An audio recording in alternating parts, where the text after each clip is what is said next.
অবজেক্টের উপর ভিত্তি করে ভার্বকে দুটো ভাগে ভাগ করা হয়, transitive verb, intransitive verb. Transitive verb যার বাংলা অর্থ সকর্মক ক্রিয়া, অর্থাৎ যে ভার্বের অবজেক্ট বা কর্ম থাকে তাকে ট্রানজিটিভ ভার্ব বলে। আর যে ভার্বের অবজেক্ট বা কর্ম থাকে না তাকে ইনট্রানজিটিভ ভার্ব বা অকর্মক ক্রিয়া বলে। এখন আমরা এই ট্রানজিটিভ ভার্ব এবং ইনট্রানজিটিভ ভার্ব সেন্টেন্সে কীভাবে ব্যবহার হয় তা দেখব। দেখো, আমি এখানে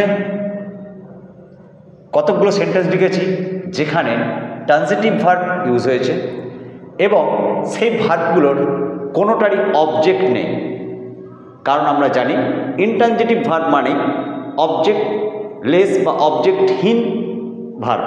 ওকে, দেখো, হি স্লিপস, সে ঘুমায়। সি কেম, সে এসেছিল। অস্মিতা স্পিক্স, অস্মিতা বলে। উই ওয়াক, আমরা হাঁটি। দে রান, তারা ছোটে। ম্যান ডাইস, মানুষ মারা যায়। দ্য বয় রিডস, ছেলেটা পড়ে। রবি ওয়ার্কস, রবি কাজ করে। দ্য ডগ বার্কস, কুকুরটা ঘেউ ঘেউ করে।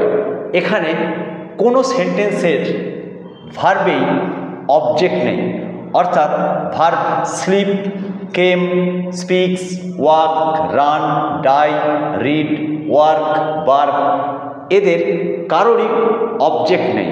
সুতরাং এই ভার্বগুলো ইনট্রানজিটিভ ভার্ব, অর্থাৎ অকর্মক ক্রিয়া। ওকে, এবার আসি ট্রানজিটিভ ভার্বযুক্ত সেন্টেন্স।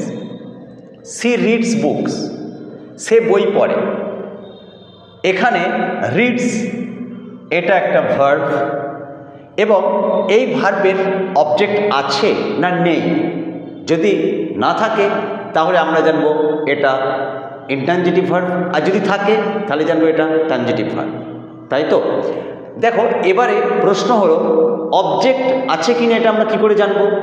ভার্বকে যদি আমরা কি বা কাকে দিয়ে প্রশ্ন করি তাহলে যদি কোনো উত্তর পাই তাহলে জানবো তার অবজেক্ট আছে এবং তখন ভার্বটা ট্রানজিটিভ ভার্ব।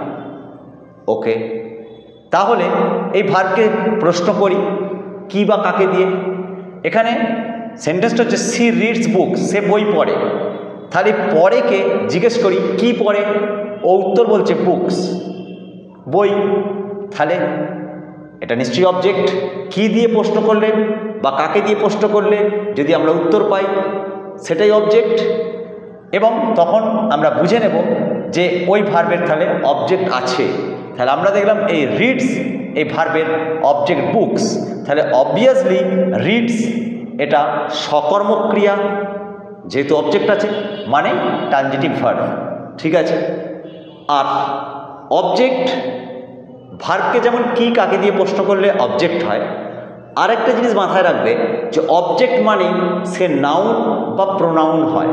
দেখো, এখানে বুক এটা একটা নাউন, সুতরাং আমরা দেখলাম যে এই রিডস ভার্বের অবজেক্ট আছে, সুতরাং এখানে রিডস হচ্ছে ট্রানজিটিভ ভার্ব। লক্ষ্য করে দেখো, এর আগেও আমরা কিন্তু রিডকে ইনট্রানজিটিভ হিসাবে পেয়েছি এখানে।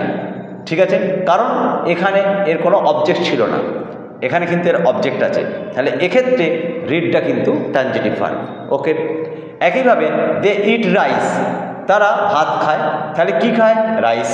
এখানে দেখো রাইসটা অবজেক্ট, সুতরাং এটা ট্রানজিটিভ ভার্ব। আবার দেখো রাইস নাউন, তাই তো? ইউ প্লে ফুটবল, তুমি ফুটবল খেলো। তাহলে কি খেলো? ফুটবল। তাহলে প্লে ট্রানজিটিভ ভার্ব। একইভাবে হি অ্যাডভাইস আজ, এখানে অ্যাডভাইস এই ভার্বের আজ হচ্ছে অবজেক্ট, সুতরাং অ্যাডভাইস হচ্ছে transitive verb. She asked me, me হচ্ছে আস্কড ভার্বের অবজেক্ট, সুতরাং asked transitive verb. Ruma told a tale, এখানে টোল্ড ভার্বের অবজেক্ট আর টেল, সুতরাং টোল্ড হচ্ছে transitive verb. Mohan has beaten the dog, has beaten এই ভার্বের অবজেক্ট হচ্ছে দ্য ডগ, সুতরাং হ্যাজ বিটেন হচ্ছে ট্রানজিটিভ ভার্ব। ওকে,